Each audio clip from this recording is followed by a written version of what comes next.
السلام، یسوع مسیح کے عظیم بابرکت نام میں آپ سب کو سلام۔ میں ہوں پاسٹر منور خورشید۔ پروگرام کلام روشنی میں ناظرین آپ کو خوش آمدید کہتے ہیں۔ ہم خداوند کی شکر گزاری کرتے ہیں گزشتہ تمام پروگرامز کے لیے، آج کے اس نئے پروگرام کے لیے بھی ہم خدا کے نام کو جلال دیتے ہیں۔ ہمارا ایمان ہے یقیناً آج کے پروگرام کے وسیلے سے آپ بڑی برکت پائیں گے۔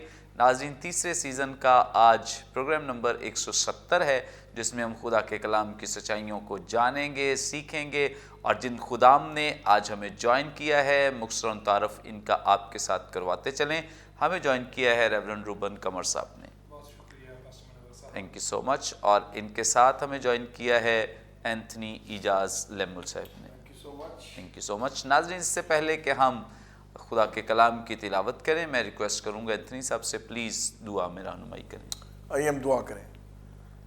اے ہمارے آسمانی باپ، ہم شکر گزار ہیں کہ تیرے کلام کے بھید تیرے پاک روح کی تحریک سے ہم پر ظاہر ہوتے ہیں۔ تیرا شکر کرتے ہیں خدا۔ ہمیں اپنے کلام کو پڑھنے، سیکھنے، سمجھنے کا فضل عطا فرما، اور ہمیں ایسی بھوک اور پیاس عطا کر جو کبھی سیر نہ ہو۔ ہم کلام روشنی پروگرام کی وساطت سے جو تیرے کلام کی سچائیاں، بھید ہمارے مسیح بہن بھائیوں تک پہنچتے ہیں، ہم شکر گزار ہیں خدا۔ اور ہم دعا کرتے ہیں کہ ہم صرف کلام کے سننے والے نہ ہوں، بلکہ اس کے ماننے والے اور اس کلام کو اپنی زندگیوں سے ظاہر کرنے والے ہوں۔ تیرا شکر کرتے ہیں یسوع کے نام سے، آمین۔ تھینک یو سو مچ۔ ناظرین، کلام مقدس میں سے اپنی رہنمائی کے لیے آج ہم تلاوت کریں گے نئے عہد نامے میں سے مقدس لوکا کی معرفت لکھی گئی انجیل، اس کا 18واں باب 9ویں آیت سے لے کر 14ویں آیت تک خدا ان کے زندگی بخش پاک کلام میں یوں مرقوم ہے۔ پھر اس نے بعض لوگوں سے جو اپنے پر بھروسہ رکھتے تھے کہ ہم راست باز ہیں اور باقی آدمیوں کو ناچیز جانتے تھے، یہ تمثیل کہی کہ 2 شخص ہیکل میں دعا کرنے گئے، ایک فریسی دوسرا محصول لینے والا۔ فریسی کھڑا ہو کر اپنے جی میں یوں دعا کرنے لگا کہ اے خدا، میں تیرا شکر کرتا ہوں کہ باقی آدمیوں کی طرح ظالم، بے انصاف، زناکار یا اس محصول لینے والے کی مانند نہیں ہوں۔ میں ہفتے میں 2 بار روزہ رکھتا اور اپنی ساری آمدنی پر دہیکی دیتا ہوں۔ لیکن محصول لینے والے نے دور کھڑے ہو کر اتنا بھی نہ چاہا کہ آسمان کی طرف آنکھ اٹھائے، بلکہ چھاتی پیٹ پیٹ کر کہا، اے خدا، مجھ گنہگار پر رحم کر۔ میں تم سے کہتا ہوں کہ یہ شخص دوسرے کی نسبت راست باز ٹھہر کر اپنے گھر گیا، کیونکہ جو کوئی اپنے آپ کو بڑا بنائے گا وہ چھوٹا کیا جائے گا، اور جو اپنے آپ کو چھوٹا بنائے گا وہ بڑا کیا جائے گا۔ کلام مقدس کے پڑھے سنے جانے پہ خداوند کی برکت ہو، آمین۔ ناظرین، کلام مقدس کا یہ حصہ جو بھی ہمارے سامنے تلاوت کیا گیا ہے، گزشتہ ایپیسوڈ میں ہم نے بہت کچھ اس میں سے سیکھا ہے، جانا ہے، اور یقیناً آپ سب نے بڑی برکت پائی ہے۔ اگر آپ اس پروگرام کو واچ نہیں کر پائے، دیکھ نہیں پائے، تو آپ یوٹیوب پہ ہمارے ان پروگرامز کو واچ کر سکتے ہیں، دیکھ سکتے ہیں، اور یقیناً خداوند آپ کو بلیس کرے گا، برکت دے گا۔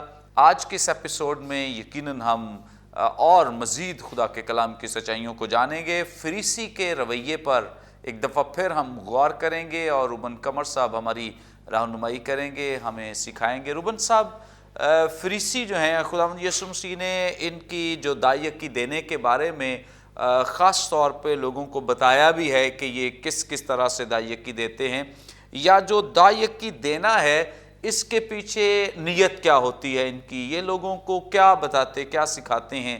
آج ہماری رہنمائی کریں کہ دائیکی کو لے کر جو یہودی لوگ ہیں اور خاص طور پہ فریسی جو طبقہ ہے، یہ کتنے اس کے لیے پابند تھے اور کتنا اس پر زور دیتے تھے، اور ان کی دائیکی دینے کے پیچھے ان کی نیت کیا ہوتی تھی۔ بہت شکریہ پاسٹر منور صاحب۔ یہ جو دائیکی کا لفظ ہے یہ آج بھی کلیسیاؤں میں استعمال ہوتا ہے، اور میں شروع کروں گا دائیکی کے لفظ کے تعارف سے، پھر ہم آگے آپ کے سوال کی طرف بھی آئیں گے۔ دائیکی کا جو لفظ ہے اس کا مطلب ہے 10%، اور اس کا کلیسیا میں یا خدا کے لوگوں میں کیا استعمال تھا وہ ہم استثناء کی کتاب میں اس کو ہم دیکھیں گے۔ استثناء کی کتاب اس کا 14واں باب اور اس کی 22 میں آیت میں لکھا ہے تو اپنے غلے میں سے جو سال بسال تیرے کھیتوں میں پیدا ہو دا یکی دینا. تو خداوند اپنے خدا کے حضور اسی مقام میں جسے وہ اپنے نام کے مسکن کے لیے چنے اپنے غلے اور میں اور تیل کی دا یکی کو اپنے گائے بیل اور بھیڑ بکریوں کے پہلوٹوں کو کھانا تاکہ تو ہمیشہ خداوند اپنے خدا کا خوف ماننا سیکھے. یعنی خدا نے اپنے لوگوں کو یہ حکم دیا کہ وہ اپنی آمدن میں سے چاہے وہ فصل ہے جانور ہیں ان میں سے 10% جو ہے وہ خدا کے پاس لے کر آئیں, خدا کی حضوری میں لائیں. اور اس کا مقصد کیا تھا کہ تاکہ تو ہمیشہ خداوند اپنے خدا کا خوف ماننا سیکھے. اس ہدیے کے ذریعے سے, اس دا یکی کے ذریعے سے خدا نے اپنے لوگوں کو خدا خوف ہی سکھائی کہ وہ خدا کا خوف جو ہیں وہ ماننا سیکھ جائیں. اور اس میں دا یکی میں چند اہم باتیں ہیں کہ خدا نے لاوی کے گھرانے کو اس دا یکی کا حقدار ٹھہرایا اور اسرائیل کے جو 12 قبائل تھے 11 قبائل جو 11 بیٹے ہیں اور اس کے بعد یوسف کے 2 بیٹے افراہیم اور منسی کو میراث میں حصہ ملا اس ملک میں جو خدا نے وعدہ کیا تھا ابراہیم کے ساتھ اور اس کی نسل کے ساتھ. جب ان کو مل گیا مصر سے غلامی سے نکلنے کے بعد ملک کنعان میں جو میراث ملی, پھر انہیں خدا نے کہا کہ اب تمہیں میراث مل گیا, پہلے تم غلام تھے اب میراث ملی ہے, اب جو کماؤ گے اس میں سے آمدن میں سے 10% تم نے خدا کے لوگوں کے لیے خدا کے لیے دینا ہے. اور اس کے علاوہ نہ صرف یہ کاہنوں کے لیے تھا, لاویوں کے لیے ہے. گنتی کی کتاب میں بھی اس کا ذکر ہے, گنتی کی کتاب اور اس کے 18ویں باب میں کاہنوں کے لیے بھی اس کا حصہ ہے, پھر لاویوں کے لیے اس کا حصہ ہے جو کاہنوں کے ساتھ خدمت کرتے تھے. پھر اس کے بعد استثناء کی کتاب کے 26ویں باب میں یہ مسافروں کے لیے بھی ہے, یتیموں کے لیے بھی ہے اور بیوہ کے لیے بھی ہے.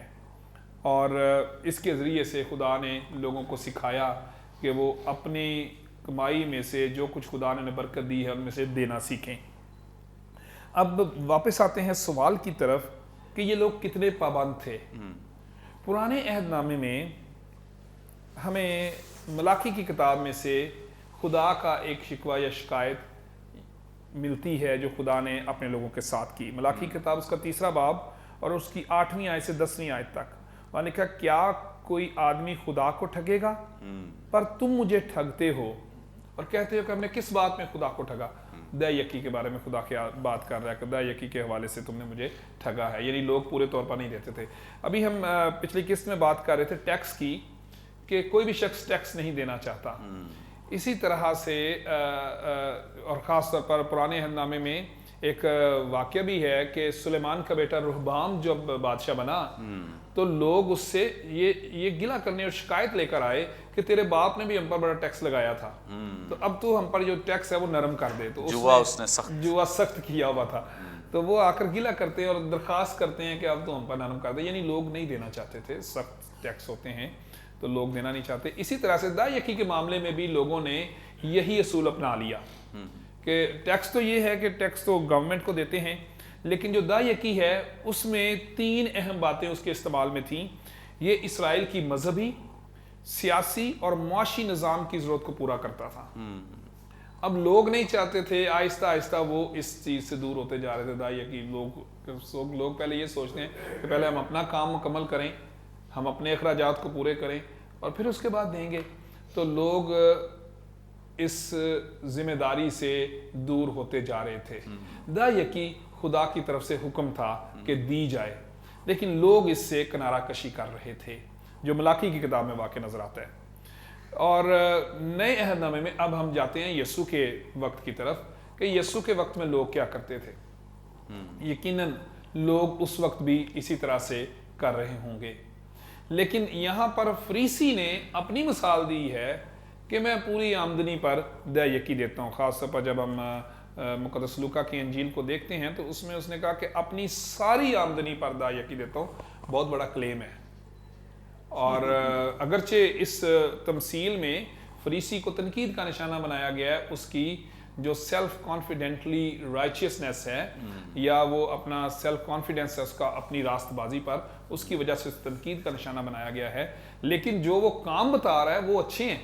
مطلب وہ کہہ رہا ہے جی میں روزہ رکھتا ہوں ہفتے میں 2 بار اور اپنی ساری آمدنی پر دا یکی دیتا ہوں. یعنی کچھ چھپاتا نہیں, کچھ روکتا نہیں یا دھوکہ نہیں دے رہا کیونکہ ملاکی کی کتاب کہتی ہے کہ تم مجھے ٹھگتے ہو.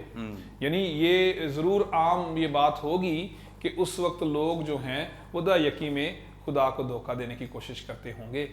اور ہمیں ایک اور مثال بھی نئے عہد نامے میں اعمال کی کتاب میں ملتی ہے. وہ دا یکی تو نہیں ہے، لیکن جب جو مسیحی لوگ تھے ایماندار اپنے جائیداد بیچ کر، زمینیں بیچ کر ہدیہ جات لا رہے تھے اور شاگردوں کے پاؤں میں رکھ دیتے تھے، تو حنانیہ نے سفیرہ نے بھی ایسا کیا، لیکن انہوں نے کچھ چھپا لیا اور جھوٹ بولا. اس سے یہ واضح ہو جاتا ہے کہ اس وقت بھی لوگوں میں یہ سوچ نمایاں تھی اور پروان چڑھ رہی تھی کہ لوگ خدا کو دھوکہ دیں یا دا یکی میں سے کم یا زیادہ کریں. لیکن فریسی لوگوں کا کیونکہ معاملہ یہ تھا کہ وہ ہر مذہبی بات کو اپنے لیے ضروری سمجھتے تھے، شریعت کی ہر بات کو پورا کرنے کا شوق بھی رکھتے تھے اور بڑے پرجوش تھے کہ وہ شریعت کے ہر ایک حکم کو پورا کریں. اس لیے فریسی ضرور دا یکی کے بڑی سختی سے پابند ہوں گے. ہم اس سے اندازہ لگا سکتے ہیں کیونکہ وہ ہر بات کو پورا کرنا چاہتے تھے، چاہے وہ دکھاوے کے لیے ہو، چاہے وہ خدا کی مرضی کو پورا کرنے کے لیے ہو. لیکن دونوں صورتوں میں، چاہے وہ صرف لوگوں کو دکھانے کے لیے ہو، چاہے وہ صرف دکھاوے کے لیے ہو، دونوں صورتوں میں وہ سختی کے ساتھ شریعت کے ہر ایک اصول کو پورا کرنے کی کوشش کرتے تھے. اس لیے اس شخص کا جو کلیم ہے فریسی کا کہ میں پوری آمدنی پر دا یکی دیتا ہوں، یہ اس بات کو واضح کر دیتا ہے کہ وہ سخت پابند تھے فریسی لوگ. اور اس کے علاوہ یہودیوں میں بھی ضرور ایسے لوگ ہوں گے جو کہ سختی کے ساتھ دا یکی کے اصول کو پورا کرتے ہوں. لیکن ہم یہ نہیں کہہ سکتے کہ ہر یہودی ایسا کرتا ہوگا. اور آج بھی ایسا ہی ہے. لوگ ہدیہ جات میں اسی طرح سے کرتے ہیں کہ پہلے اپنی ضرورت کو پورا کرتے ہیں، پھر اس کے بعد خدا کے گھر میں لے کر آتے ہیں. آج بھی وہی اصول کار فرمائے. اور یہ شروع سے ہی میرا یہ اندازہ ہے کہ یہ شروع سے ہی ایسا رہا ہے کہ لوگ جب ہدیہ لاتے ہیں یا دیتے ہیں یا دا یکی کی بات ہوتی ہے تو وہ لوگ بھی ہیں جو پوری طرح سے دیتے ہیں، خدا کی مرضی کو پورا کرتے ہیں، اور وہ بھی لوگ ساتھ ساتھ ہی شامل ہیں جو کہ خدا کی مرضی کو پورا کرنے میں ہچکچاتے ہیں. لیکن اصل میں اس دا یکی کا مقصد یہ تھا جو کہ ہم نے استثناء کی کتاب میں دیکھا کہ لوگ خدا کا خوف ماننا سیکھیں، خدا پر توکل اور بھروسہ کرنا سیکھیں. اور فریسی لوگ اس کے ذریعے سے یہ کچھ کرنا چاہتے تھے، یا پھر وہ دکھاوے کے لیے کرتے تھے تاکہ جب وہ ہیکل میں جائے گی، ذخیرہ خانہ میں جائے گی، تو وہاں پر لوگوں میں تعریف ہوگی بھی یہ شخص اپنی پوری دا یکی لے کر آیا. اور اگر دے بھی رہا ہے تو اس کو اس طرح سے جو بتانا جو ہے، کلیم کرنا، یہ خدا کے نزدیک بھی درست نہیں ہے، لوگوں میں بھی درست نہیں ہے. تھینک یو سو مچ. بڑی خوبصورت باتیں، بابرکت باتیں. اور چونکہ یہودی لوگ جو ہیں ان میں خاص یہ دکھاوا، اور جو فریسی ہیں یہ خدا کو دے کر بھی لوگوں کو بتا رہے ہیں کہ ہم نے خدا کو اتنا دیا ہے، بلکہ خدا کو بھی یاد دلا رہے ہیں کہ ہم نے تیرے لیے یہ کیا ہے. جبکہ خدا تو دلوں اور گردوں کو جانچنے والا ہے، اسے تو پتہ ہے کون کیا کر رہا ہے. ایک اور بات جو خداوند یسوع مسیح نے ان پر یہ آگاہ بھی کی مقدس متی رسول کی انجیل کے 23ویں باب میں کہ تم پر افسوس کہ پودینہ اور سونف اور زیرے پر تو دا یکی دیتے ہو. یعنی وہ چھوٹی چھوٹی باتوں میں بھی فریسی لوگ، خاص طور پر کیونکہ وہ ایڈریس ہی فقیوں اور فریسیوں کو کیا جا رہا ہے، تو فریسی لوگ تو بڑی سختی کے ساتھ ان چیزوں پر عمل کرتے تھے. لیکن دوسری خدا کی جو حکم کی باتیں ہیں جن میں دکھاوا نہیں آتا وہ نہیں کرتے تھے، جن میں دکھاوا ہوتا تھا وہ چاہے دا یکی ہے، روزہ ہے، اس کو بہت زیادہ کرتے تھے. پریز گاڈ. اور یقیناً آج بھی بہت سارے لوگ ایسے ہیں جو خدا کی حضوری میں نہیں دیتے ہیں، اور کئی تو کلیم کرتے ہیں کہ جی دا یکی جو ہے یہ پرانے عہد نامے کی تعلیم ہے، اس لیے میں دا یکی نہیں دیتا ہوں. اور میں ان لوگوں کے لیے بڑا ایک اہم پیغام رکھتا ہوں، اور میرے اندر ایک بڑا ہی اہم پیغام ہے خدا کا. میں یہ ان سب سے مخاطب ہوں جو کہتے ہیں کہ دا یکی پرانے عہد کی تعلیم ہے. تو میں ان سے کہتا ہوں کہ آپ پرانے عہد کی تعلیم پر عمل نہ کریں، آپ بالکل بھی پرانے عہد کے مطابق دا یکی نہ دیں. آپ ایسا کریں کہ اگر آپ نئے عہد نامے کو مانتے تو آپ اس پر عمل کرنا شروع کر دیں. تو نئے عہد نامے کے مطابق تو آپ کو پھر 100% جو ہے وہ خدا کو دینا پڑے گا. تو اگر آپ پرانے کو نہیں مانتے تو چلیں نئے کو مان لیں، دونوں میں سے کوئی چیز تو مانے. تو دینے کے لیے یہ تو ایک فرار کا ایک بہانہ ہے کہ میں دینا نہیں چاہتا. ایکچولی اندر یہ ہے کہ وہ دینا ہی نہیں چاہتے ہیں. جو دینا چاہتے ہیں ان کے لیے دائیں کی میٹر ہی نہیں کرتی ہے. ان کے لیے پیسہ جو ہے وہ میٹر نہیں کرتا. کل مجھے کسی نے کہا کہ فلاں شخص اس لیے خدا کو دیتا ہے اس کے پاس ہیں ہی بڑے. میں کہتا ہوں اس سے بھی زیادہ لوگوں کے پاس ہیں. پیسے کا معاملہ دینے سے نہیں ہے. کئی لوگ جو صرف 10,000 کماتے ہیں وہ اس میں سے بھی پوری دائیں کی خدا کو دیتے ہیں. کئی لوگ جو لاکھوں کماتے ہیں وہ بھی نہیں دیتے ہیں. دینے کا معاملہ پیسے سے نہیں ہے. اب جو اس کے پاس 2 دمڑیاں اس نے سارا ہی دے دیا. تو پیسے سے ایکچولی جو دینا ہے دینے کا معاملہ ایمان سے ہے. ایمان سے ہمارا خدا پر بھروسہ ایمان سے ہے. اور دینے کا جو معاملہ ہے یا تعلق ہے وہ صرف ہماری نیت کے ساتھ ہے. ہم دینا چاہتے ہیں تو پیسہ رکاوٹ نہیں ہے. پیسہ کم ہے یا زیادہ ہے اگر ہم دینا چاہتے ہیں بہت اچھا ہے کہ ہم بغیر کوئی ایکسکیوز کیے بغیر کوئی بہانہ بنائے ہم خدا کو دیں. اگر پرانے عہد نامے کی دائیں کی نہیں دینی تو نئے عہد نامے کا 100% دیں خدا کو تاکہ آپ خدا کی حضوری میں مقبول ٹھہریں. اور دوسرا رویہ جس پر ہم بہت زیادہ بات کر رہے ہیں اور یسوع مسیح نے جس رویے کی یہاں پہ جس کو کنڈیم کیا ہے جس کی سرزنش کی ہے وہ یہ ہے کہ دے کر ہم لوگوں کو دکھائیں نہ, لوگوں کو بتائیں نہ, واہ ویلا نہ کریں کہ ہم نے جتنا دیا اور اتنا کیا ہے.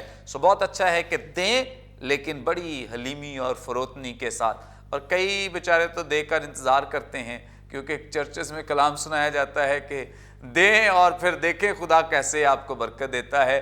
اور وہ اس برکت کا بھی انتظار کرتے کہ 10% دیا ہے تو خدا 100% کب دے گا.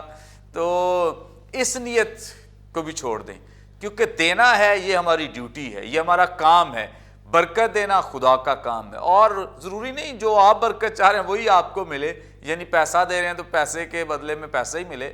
خدا کی برکتوں کے جو طریقہ کار ہیں وہ اور جو نوعیت ہے وہ بڑی منفرد ہے. وہ کسی بھی لحاظ سے آپ کو بلیس کر سکتا ہے, برکت دے سکتا ہے. لیکن آپ انتظار نہ کریں کہ اب میں نے دے دیا ہے تو اب خدا کو بھی ضروری دینا چاہیے. آگے بڑھیں گے اور اینتھنی اعجاز لیمول صاحب سے جانیں گے. سر آپ ہماری رہنمائی فرمائیں. یہاں پر خدا کے کلام میں ذکر ہے کہ فریسی جو ہے وہ کھڑا ہو کر دعا کر رہا ہے اور مشہور لینے والے کے لیے بھی ذکر ہے کہ وہ دور کھڑے ہو کر. بائبل مقدس میں ہمیں بہت ساری دعاؤں کا ذکر ملتا ہے. کبھی کوئی اوندے منہ ہو کر دعا کرتا ہے, کبھی کوئی کھڑے ہو کر دعا, کبھی کوئی بیٹھ کر, کبھی کوئی سجدے میں ہو کر دعا کر رہا ہے. تو اگر آپ ناظرین کی رہنمائی کریں, مدد کریں کہ دعا کرنے کا کیا کوئی خاص پوسچر ہے یا کوئی ایسی پوزیشن کہ ہم اس طرح سے دعا کریں یا اس طرح سے نہ کریں, تو یہ ضرور ہمارے ناظرین کی رہنمائی فرمائیں تاکہ جب ہم دعا کرتے ہیں تو اسی طور سے کر سکیں. تھینک یو پائی صاحب. پہلی تو بات میں کہنا چاہتا ہوں کہ دعا کی بہت اہمیت ہے. یہودی میں آپ کے سامنے زبور 141 کے کچھ حصے پڑھنا چاہتا ہوں. جی جی. پہلی آیت سے. زبور 141 میں لکھا ہے, اے خداوند میں نے تیری دہائی دی ہے, میری طرف جلد آ. اور یہ غور طرف ہے اگلی آیات, جب میں تجھ سے دعا کروں تو میری آواز پر کان لگا. دوسری آیت, میری دعا تیرے حضور بخور کی مانند. اور پھر کہتا ہے, اور میرا ہاتھ اٹھانا شام کی قربانی کی مانند. اور اس لیے اس کی بڑی سگنیفیکنس ہے. اچھا, اب یہودی لوگ ایسے بھی کرتے ہیں, اوپر بھی دیکھتے ہیں, ٹھیک ہے. میں سمجھتا ہوں کہ پوسچر سے یا کس طرح میں کرتا ہوں اس سے فرق نہیں پڑتا, نیت کا فرق پڑتا ہے. اور یہ جو محصول لینے والے کی تمثیل سے بڑا کلیئر ہوتی ہے بات. میں آگے چل کر ایک وضاحت کروں گا جس سے بڑا کلیئر ہوتا ہے یہ بات. اچھا, ایک طریقہ اور تھا یہودیوں کا, وہ پریئر شال یوز کرتے تھے. اور وہ اس کی اہمیت یہ تھی کہ نیچے اس کے جو وہ ٹسلز تھے, وہ فرنجز کیا کہیں گے ان کو, جو پھمنے بنے ہوتے تھے نیچے, وہ خدا کی پاکیزگی کی یاد دہانی تھی کہ اگر دعا کر رہے ہیں تو پھر وہ پریئر شال وہ جو کندھے پہ ڈالتے تھے، یعنی یہ اس طرف اشارہ تھا کہ خدا کی پاکیزگی کی طرف بڑھنا. اچھا، خدا کے ساتھ چلنے کا تصور بڑا خوبصورت ہے یہودی سسٹم کے اندر. ٹھیک ہے، اس میں یہی ہے کہ ہم ساتھ ساتھ چلیں اور ایک سٹیج آئے کہ ہم خدا کے مطلب قریب چلے جائیں اس کی پاکیزگی کے مطابق. اچھا، دعا کرنے کا ایک طریقہ تھا پروسٹریٹ، سجدہ، آپ لیٹ جائیں نیچے. ٹھیک ہے، جب ہم اس پر توجہ دیتے ہیں تو اس کے اندر آپ اپنی نااہلی کا احساس آپ کو احساس ہوتا ہے. یعنی آپ جھک جائیں اور خدا کے حضور میں آپ کہیں جی میں کچھ نہیں ہوں. اس میں خدا کے رحم کی طلب ہے، اور پھر ایک کسی مسئلے میں کسی کرائسس کے اندر آپ ہیں تو یہ اس کی طرف سے. پھر دوسرا گھٹنے ٹیکنا. ٹھیک ہے، گھٹنے ٹیک کر دعا کرنا. اس میں خدا کے خداوند ہونے کا اقرار ہے، دیٹ گاڈ از لارڈ. ٹھیک ہے، یہ بیسکلی فریاد ہے. جب آپ گھٹنوں کے بال ہوتے ہیں، ایک فریاد کر رہے ہیں آپ. اگر دشمن کے حضور میں ہم دشمن کے سامنے ہو، اب گھٹنوں کے بال ہوں تو اس کا مطلب ہے فریاد ہے میری گردن نہ کاٹنا. تو یہ فریاد ہے.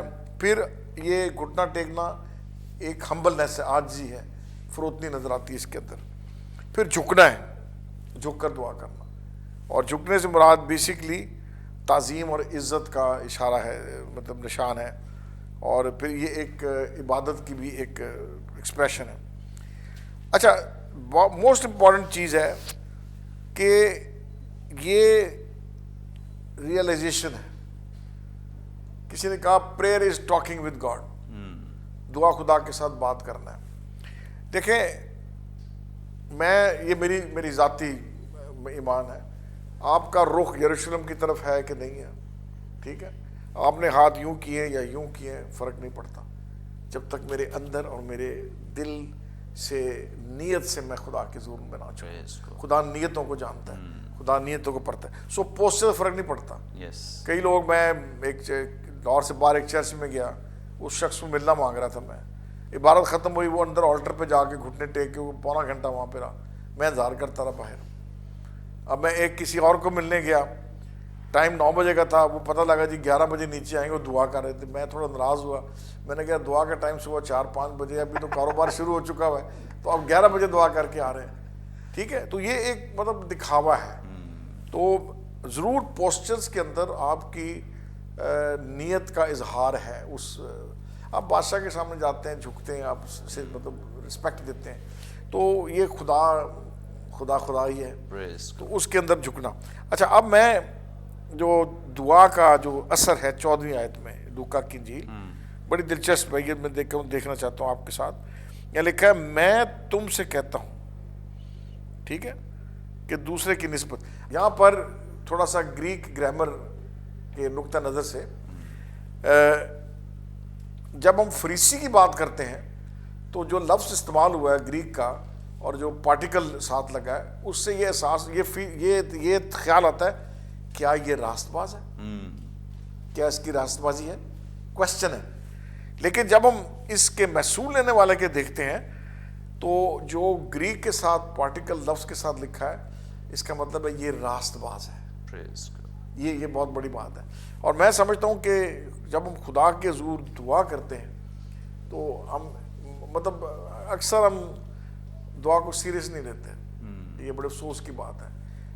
دعا سیریسنس ہے. دعا میں ہمیں خدا کے حضور جھکنا چاہیے. پچھلے پروگرام میں جو ہم اس بیوہ کا دیکھ رہے تھے تو یہ بات بڑی بار سامنے آئی کہ دل سے، نیت سے اور بار بار بغیر یعنی رکاوٹ کے دعا کرنے کی ضرورت ہے. تو میں یہاں سمجھتا ہوں، جیسے میں نے بتایا کہ یہ پیرابل از دا اسپرٹ آف پریئر، کہ ہم کس روح میں دعا کرتے ہیں. اور میں سمجھتا ہوں یہ بہت بڑا چیلنج ہے. ہم خواہ دکھاوے کے لیے ہاتھ کھڑے کر لیں، اور بڑی کئی دفعہ میٹنگ میں تو ہاتھ کھڑے کیے ہوتے ہیں اونچی اونچی، یہ نہیں. لیکن دل سے خدا کو جان کر جھکنا ہے، جھکیں. گھٹنے ٹیکنے ٹیکیں، پروسٹریٹ ہونا ہے ہو جائیں، جو بھی کرنا ہے، لیکن اندر جھانکیں. نیت کیا ہے میری، اس نیت کے ساتھ میں خدا کے حضور دعا کروں. تھینک یو سو مچ. بڑی خوبصورت بابرکت باتیں جو اینتھنی صاحب نے ہمارے ساتھ شیئر کی ہیں کہ پوزیشن کوئی بھی ہو، آپ بیٹھ کر دعا کر سکتے ہیں، آپ کھڑے ہو کر دعا کر سکتے ہیں، سجدے میں جا کر دعا کر سکتے ہیں. اس سے فرق نہیں پڑتا. فرق دراصل نیت سے اندر کیا ہے, کیا سوچ کر آپ دعا کریں, کیا صرف محض دکھاوے کے لیے کر رہے ہیں, لوگوں کو امپریس کرنے کے لیے اور لوگوں پر اپنی روحانیت کو ثبت کرنے کے لیے, یا آپ کی نیت یہ ہے کہ میرا رابطہ خدا کے ساتھ ہو جائے, میرے بات چیت. اسی لیے خداوند یسوع مسیح نے کہا تھا کہ جب تو دعا کرے تو پوشیدگی میں, یعنی جہاں تیرا باپ دیکھتا ہے. تیری دعا کا مقصد ہی صرف یہ ہو کہ تیرا اور باپ کا رابطہ ہو جائے بس, اور تھرڈ جو کوئی مقصد ہے یا جو کوئی پنہا مقصد ہے وہ نہیں. ایک اور بڑا اہم سوال لوگ پوچھتے ہیں اور جاننا بھی چاہتے ہیں, میں چاہتا ہوں کہ اس کا بھی ہم جواب دیں. وہ سوال یہ ہے کہ بہت سارے لوگوں کا کہنا ہے کہ خداوند یسوع مسیح تو سر ڈھانگ کر دعا کرتے تھے, اور یہ بھی ان کا ایک پوسچر ہے کہ وہ سر ڈھانگ کر دعا کرتے ہیں. لیکن جب ہم مقدس پولس رسول کی منادی کو پڑھتے ہیں, جیسے اگر ہم کلام مقدس میں سے کورنتھیوں کی کلیسیا کے نام پہلا مقدس پولس رسول کا خط پڑھیں اور 11واں باب اور اس کی 4 آیت, تو یہاں پہ لکھا ہے کہ جو مرد سر ڈھنکے ہوئے دعا یا نبوت کرتا ہے وہ اپنے سر کو بے حرمت کرتا ہے. اس سے کیا مراد ہے؟ خداوند یسوع مسیح سر ڈھانک کر دعا کرتے ہیں, اور مقدس پولس یہاں کہہ رہے ہیں کہ مرد کا سر ڈھنک کے دعا کرنا جو ہے یہ درست نہیں ہے, بلکہ وہ اپنے سر کو بے حرمت کرتا ہے. تو اس میں صداقت کیا ہے؟ کیا یسوع مسیح کی پیروی کریں یا مقدس پولس رسول کی تعلیم کی پیروی کریں؟ کیا کرنا چاہیے؟ تو میں آپ سے یہ کہنا چاہتا ہوں کہ اس میں بائبل مقدس میں پہلی بات یاد رکھیں کوئی بہام نہیں ہے, اور کسی بھی طرح کی کوئی بھی ایسی تضاد والی بات جو ہے وہ موجود نہیں ہے, کوئی کانفلکٹ نہیں ہے, اور کسی بھی طرح کی ایمبیگوٹی جو ہے وہ بائبل مقدس میں نہیں ہے. بہت دفعہ ہماری سوچوں میں ایسا ہو سکتا ہے, خیالات میں ایسا ہو سکتا ہے. یاد رکھیں کہ خداوند یسوع مسیح نے کبھی بھی سر ڈھانک کر دعا نہیں کی تھی, کبھی بھی. کوئی ایسا واقعہ بائبل مقدس میں نہیں لکھا ہے. یہاں تک کہ یہودی بھی سر ڈھانک کر دعا نہیں کرتے تھے. یہ سٹائل یا انداز جو ہے یہ انہوں نے غیر اقوام سے اپنایا تھا. بائبل مقدس میں انہیں بھی یہ نہیں کہا گیا تھا کہ وہ سر ڈھانک کر دعا کریں. کوئی یہودی جیسے ان کے اپنے تاریخ دان جو ہیں, مورخ جوزفس جو ہیں, وہ بیان کرتے ہیں کہ بابل کی اسیری سے پہلے یہودی سر ڈھانک کر دعا کرتے ہی نہیں تھے. کوئی یہودی سر ڈھانک کر دعا, یہ تحفہ جب یہ کسی اسیری میں جاتے تھے, غلامی میں جاتے تھے, کوئی نہ کوئی تحفہ ضرور لے آتے تھے, یعنی ان کی عادات کو یہ اپنا لیتے تھے. تو یہ عادت انہوں نے اپنائی تھی, یہ بائبل مقدس کی تعلیم نہیں تھی. اسی لیے تو مقدس پولس یہ کہہ رہے ہیں کہ کوئی مرد جو ہے وہ سر ڈھنکے دعا نہ کرے, کیونکہ یہ بائبل مقدس کی سچائی نہیں تھی. یسوع مسیح نے کبھی سر ڈھانک کر دعا نے, ہاں موویز میں آپ کو نظر آتا ہے یسوع مسیح سر ڈھانک کر دعا کرتے ہیں, لیکن وہ تو انسانوں نے بنائی ہے موویز, کسی کا خیال ہو سکتا ہے. لیکن یاد رکھیں کہ بائبل مقدس میں کوئی ایسی صداقت موجود نہیں ہے. سو اس لیے جب ہم دعا کرتے ہیں تو اس بات کے لیے بھی پریشان نہ ہو. باقی جو کچھ ہمیں اینتھنی صاحب نے سکھایا ہے, ضرور میں ایمان رکھتا ہوں کہ یہ ہم سب کے لیے بڑا بابرکت ہے. ناظرین ابھی اور بہت کچھ باقی ہے, لیکن یہاں پہ وقت تو ایک بریک کا, ہم لیں گے ایک شارٹ بریک. ہمارے ساتھ رہیے, دیکھتے رہیے پروگرام کلام میں روشنی.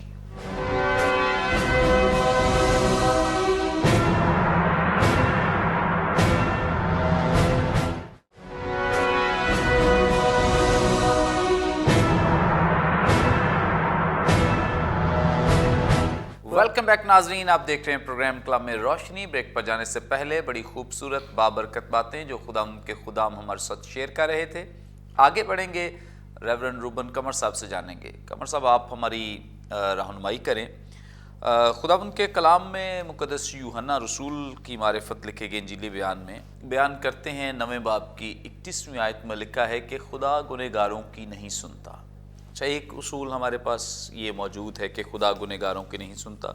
اب جب ہم لوکا کی معرفت لکھے گئے انجیلی بیان میں دیکھ رہے ہیں اس مشعول لینے والے کے بارے میں, تو خداوند یسوع مسیح اس کے لیے سٹیٹمنٹ دے رہے ہیں کہ وہ راست باز ٹھہر کر گیا ہے. تو اس میں آپ کیسے اس کو جسٹیفائی کریں گے کہ ایک جگہ لکھا گیا ہے کہ جو گنہگار ہے اس کی دعا سنی نہیں جاتی, اور یہاں پہ ایک گنہگار جو ہے وہ راست باز ٹھہر کر جا رہا ہے. کیا اس کے لیے آپ جسٹیفیکیشن دیں گے؟ بہت شکریہ پاسٹر منور صاحب. ہمیں ہمیشہ خدا کے کلام کو پڑھتے ہوئے اس کی جب باتوں پر ہم غور کرتے ہیں، لکھی ہوئی خدا کی باتوں پر، اور جو مقدسین نے، انبیاء نے جو پیغام خدا کا دیا، جب ہم اس کو لکھی ہوئی صورت میں پڑھتے ہیں تو ہمیں بڑے دھیان سے اس کو پڑھنے کی ضرورت ہے کہ اس کا سیاق و سباق کیا ہے، کس سبب سے کہی گئی اور کس نے کہی اور کس کے لیے کہی گئی ہے. یہاں پر جب یوحنا کی انجیل کے جس حوالے کا آپ نے ذکر کیا ہے، یوحنا کی انجیل کا 9واں باب اور اس کی 31ویں آیت کا، یہ اصل میں 9واں باب ایک جنم کے اندھے کی شفا کا ذکر ہے کہ یسوع نے ایک جنم کے اندھے کو شفا دی. اور فریسی جو تھے وہ اس شفا کے بارے میں تحقیق کر رہے تھے کہ کس نے کی ہے، کب کی ہے، کیوں کی ہے. اصل میں وہ یسوع کے لیے کوئی ایسا الزام ڈھونڈنا چاہتے تھے کہ وہ یسوع کو اس میں پکڑیں اور الزام دھریں. اب ہر طرح سے پوچھ گچھ کے بعد آخر کار پہلے انہوں نے ان کے ماں باپ سے بھی پوچھا، اور آخر کار پھر وہ اس شخص کے پاس پہنچ گئے جس کو یسوع نے شفا دی تھی. یہاں پر یوحنا کی انجیل کے 9ویں باب میں جب وہ فریسی لوگ اس شخص سے جس کو شفا ملی اس کے پاس پہنچتے ہیں تو اس سے یہ پوچھتے ہیں کہ 26ویں آیت میں لکھا ہے، پھر انہوں نے اس سے کہا اس نے تیرے ساتھ کیا کیا، کس طرح تیری آنکھیں کھولی؟ تو اس نے انہیں جواب دیا، میں تو تم سے کہہ چکا کہ تم نے نہ سنا، دوبارہ کیوں سننا چاہتے ہو؟ کیا تم بھی اس کے شاگرد ہونا چاہتے ہو؟ وہ اسے برا بھلا کہہ کر کہنے لگے کہ تو ہی اس کا شاگرد ہے، ہم تو موسیٰ کے شاگرد ہیں. ہم جانتے ہیں کہ خدا نے موسیٰ کے ساتھ کلام کیا، مگر اس شخص کو نہیں جانتے کہ کہاں کا ہے. اس سوال کے جواب میں پھر آگے وہ شخص دوبارہ سے جو اندر شفا پا گیا تھا وہ جواب دیتا ہے. انہوں نے کہا، فریسیوں نے کہا کہ اس شخص کو نہیں جانتے، یہ کہاں کا ہے. اس آدمی نے جواب میں ان سے کہا، یہ تو تعجب کی بات ہے کہ تم نہیں جانتے کہ وہ کہاں کا ہے، حالانکہ اس نے میری آنکھیں کھولی.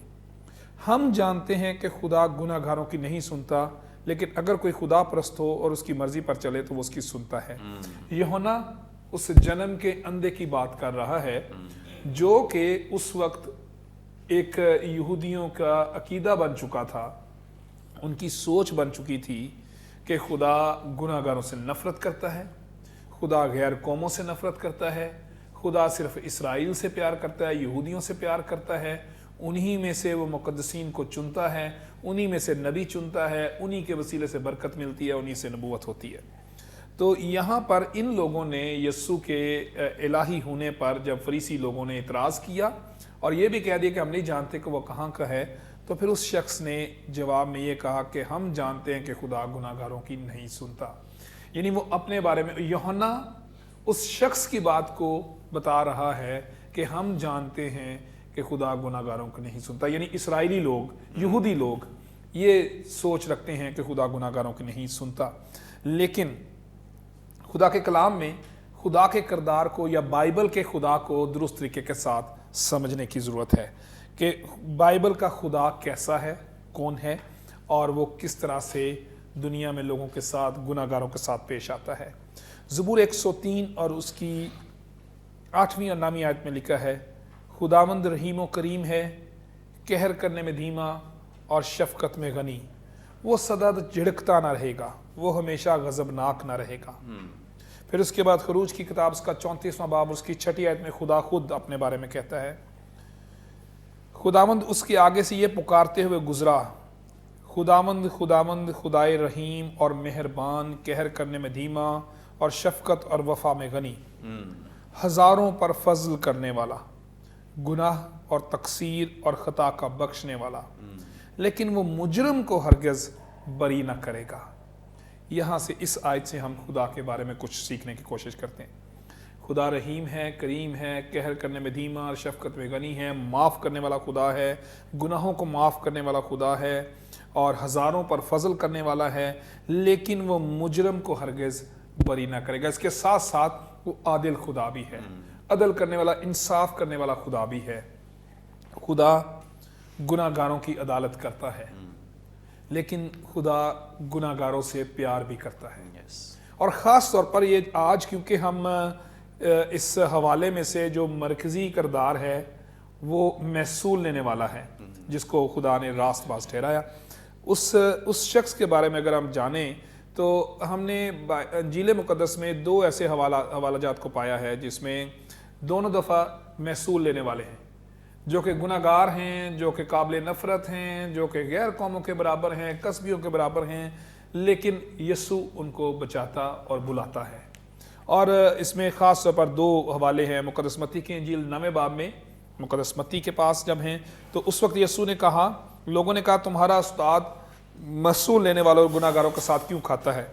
اس نے سن کر کہا کہ تندرستوں کو طبیب درکار نہیں بلکہ بیماروں کو، میں راست بازوں کو نہیں بلکہ گناہگاروں کو بلانے آیا ہوں۔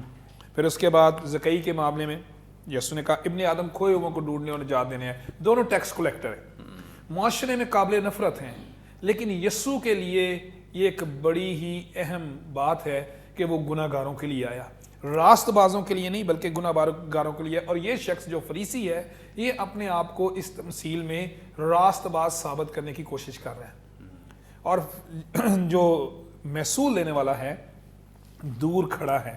اور میں یہ بھی پڑھ رہا تھا ایک کتاب سے کہ وہ جو اس دور میں گناہگار شخص ہوتے تھے جب وہ خدا کی حضوری میں آتے تھے تو وہ دوسرے لوگوں سے دور رہ کر اپنے گناہوں کا اقرار کرتے تھے، فاصلے سے کھڑے ہوتے تھے۔ جہاں پر لکھا کہ وہ دور کھڑا ہوا، یعنی وہ پاس نہیں آیا، وہ دور کھڑا ہے، تو یعنی تاکہ جب وہ خدا کے سامنے اقرار کرے تو کوئی اور اس کی بات چیت کو نہ سن سکے، اور صرف اس کی بات خدا کے ساتھ ہو اور وہ اپنے گناہوں کا اقرار کرے۔ اور خدا گناہوں کے اقرار کرنے والوں سے پیار کرتا اور انہیں اپنے گلے لگا لیتا ہے۔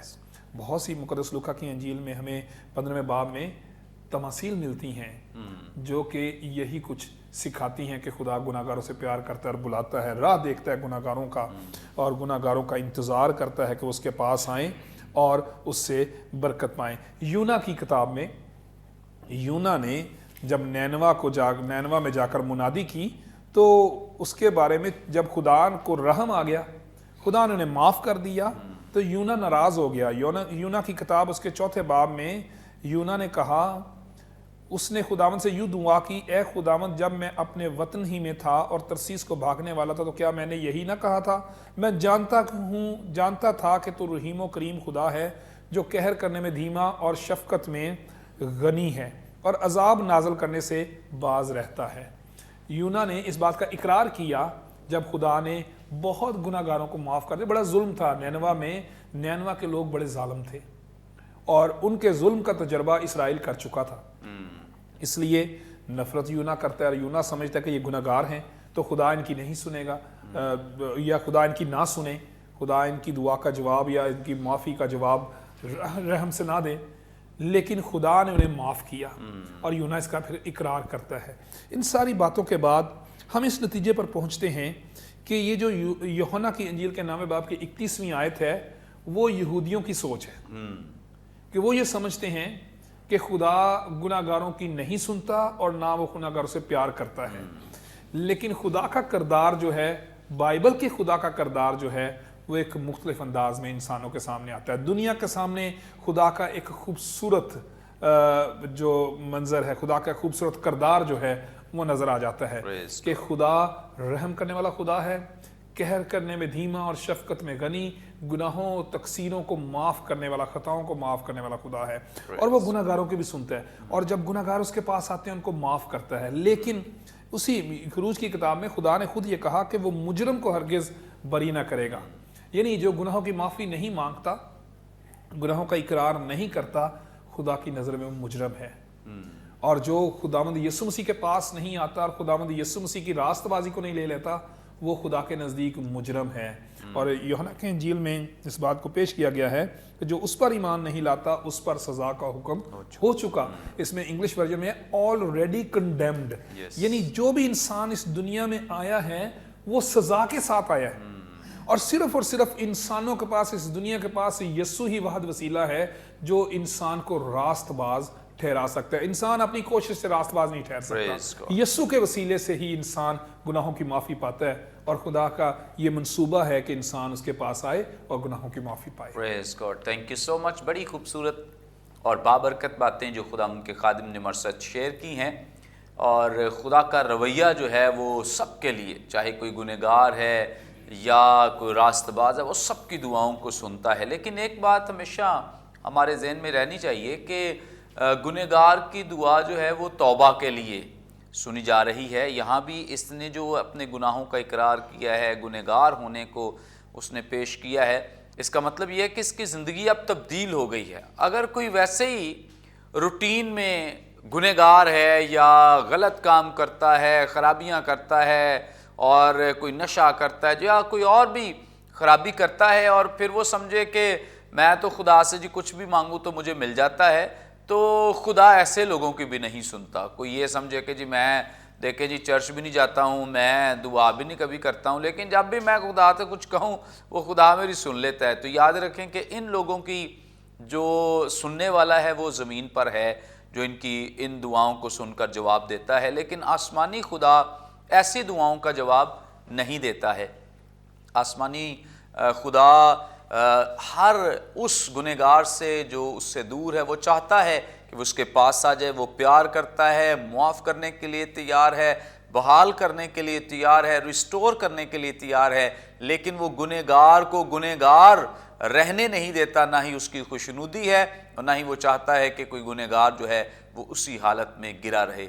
زبردست باتیں جو خدا ان کے خادم نے ہمارے ساتھ شیئر کی ہیں۔ آگے بڑھیں گے اور اس پورے پیسج کا جو کنکلوژن ہے، چونکہ ہماری یہاں پر روٹین یہ ہے کہ ہم ضرور اس کا اطلاق بھی کرتے ہیں، اور اینٹونی لیمول صاحب ہمارے ساتھ موجود ہیں اور آخری جو اس پیسج کی آیت ہے اس کی تفسیر بھی کریں گے اور ساتھ اس کو کنکلوڈ بھی کریں گے۔ پلیز۔